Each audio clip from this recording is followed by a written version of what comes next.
May kinakaharap na namang panibagong pagsubok ang kilalang aktres na si Claudine Barreto, at sa pagkakataong ito, may kinalaman ito sa isang miyembro ng kanyang sariling pamilya.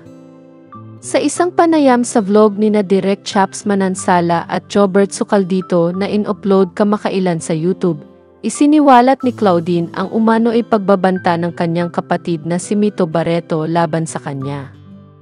Ayon sa aktres, pinagbabantaan daw siyang ipagkakalat ni Mito na siya ay nalulong sa droga, isang bagay na mariin niyang itinanggi at ikinababahala, lalo na't may kinalaman ito sa kanyang reputasyon at kaligtasan.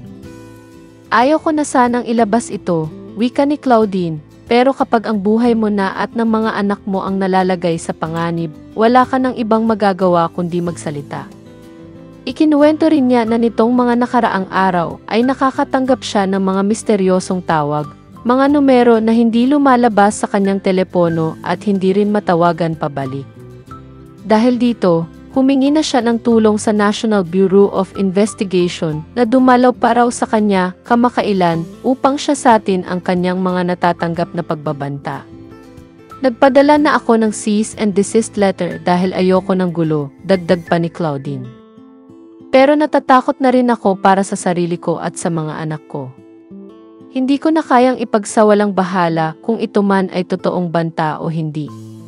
Bagamat hindi niya direktang inakusahan ang kapatid sa lahat ng ito, sinabi ni Claudine na tila timing lahat ng nangyayari, lalo't ang banta ay nagmumula umano sa mismong taong dapat sana ay nagmamalasakit sa kanya. Gusto ko lang ng respeto, anya. Hindi na ako papayag na tratuhin ako ng ganito, kahit sino pa yan, kahit kapamilya ko pa. Ipinagdiinan ng aktres na hindi siya nagsalita upang siraan ang kanyang pamilya, kundi upang ipagtanggol ang kanyang sarili at ang kanyang mga anak. Gusto raw niyang tiyakin na magiging ligtas sila anuman ang mangyari.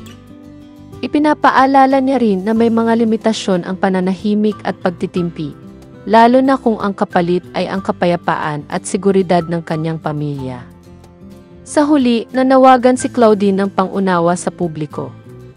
Alam niyang maselan ang kanilang sitwasyon bilang magkakapamilya, ngunit naniniwala rin siya na maihangganan ang lahat, lalo na kung ang respeto at kaligtasan na ang nakataya.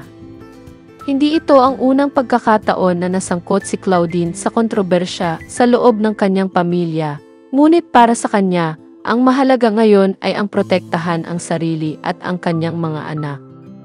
Sa gitna ng isyong ito, umaasa siyang magiging matahimik ang susunod na mga araw at hindi na muling madadagdagan ang mga takot na kanyang nararanasan. Ang gusto ko lang ay tahimik na buhay kasama ang mga anak ko. Kung hindi ako lalaban, sino ang magtatanggol sa amin, pagtatapos ni Claudine?